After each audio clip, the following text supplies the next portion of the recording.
Apalagi ibu. Allah katakan hamalathu ummuhu kurha wa wada'athu kurha. Ibu kita hamil kita itu dalam kondisi yang sulit.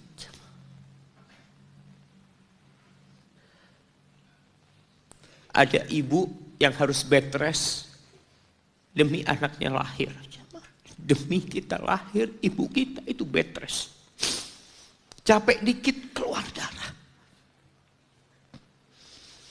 Ada yang harus hamil kita dalam kondisi dia ditinggal sama suaminya. Dia harus cari nafkah sendiri. Ada yang harus muntah-muntah demi kita. Allah SWT. Lalu kita berdiri buat ibu kita. Capek. Diceritakan seorang. Ya kita semua tahu ceritanya. Tentang 3 orang yang masuk ke dalam gua. Kemudian gua itu tertutup dengan batu yang menggelinding.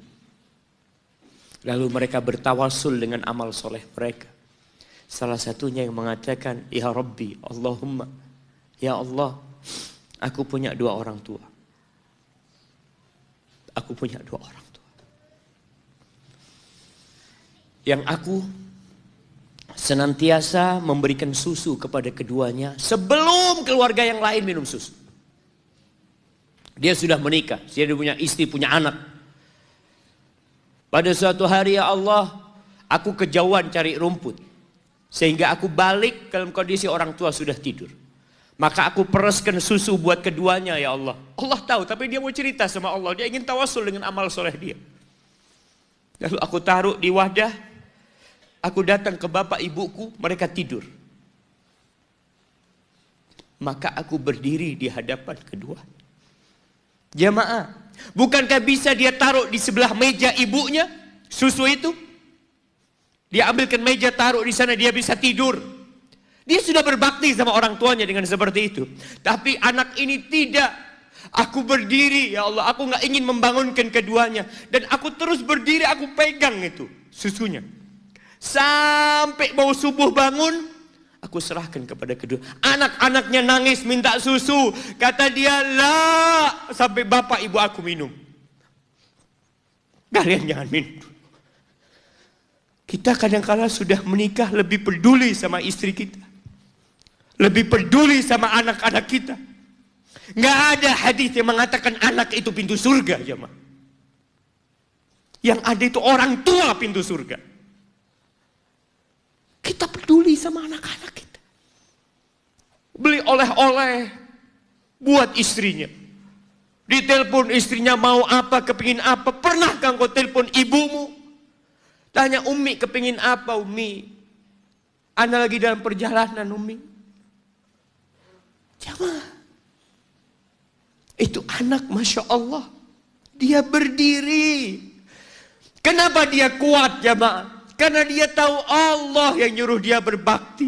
Mungkin tidak ada yang melihat berdirinya dia. Tapi Nabi ceritakan berdirinya dia. Dari malam jamaah sampai pagi. Berapa jam dia ingat ibuku hamil aku 9 bulan. Capek.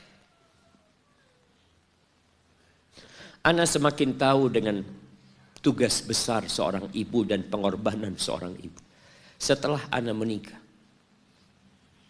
Setelah Ana tahu bagaimana istri Ana hamil. Ketika dia harus tidur gak enak. Makan muntah. Muntah aja Ana melihat istri Ana sampai lemes dia. Ana ingat begini ibu Ana hamil Ana. Lalu kita lupa jemaah.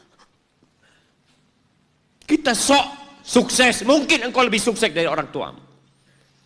Tapi kalau enggak ada bapak ibu, engkau enggak akan pernah lahir di muka bumi. Allah ceritakan ibunya hamil dia. Wa wada'athu kurha. dan melahirkannya dalam kondisi sulit. Kadangkala perut ibu kita itu disobek demi kita keluar dari perut ibu kita. Antum meninggalkan luka di ibu. Itu dijahit. Kalau antum anak ketiga, Allahu Akbar. Berapa kali dibelah perut ibu kita coba. Tubuhnya jadi jelek gara-gara kita. Tapi dia nggak peduli, yang penting antum lahir dengan selamat. Kalau ibu kita dikasih pilihan, ini nggak bisa diselamatkan dua-dua.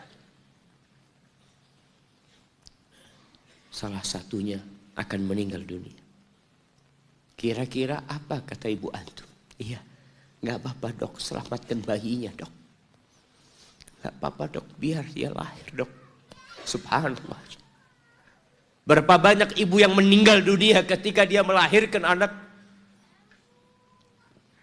Wa hamluhu wa fisaluhu 30 syahra. Hamilnya dan menyusuinya itu 30 bulan. Artinya bukan ketika antum lahir selesai lelahnya ibu kita. Memang ketika antum lahir dengan selamat, Allahu Akbar. Ibu itu lupa dengan rasa sakit dia 9 bulan. Ibu itu lupa dengan jeritan dia mengeluarkan kita ketika kesakitan. Itu lupa. Dia tersenyum, dia bawa anaknya, ditaruh di dadanya. Allahu Akbar. Kalaupun ada air mata yang menetes, itu air mata kebahagiaan orang tua dengan hadirnya kita di muka bumi ini.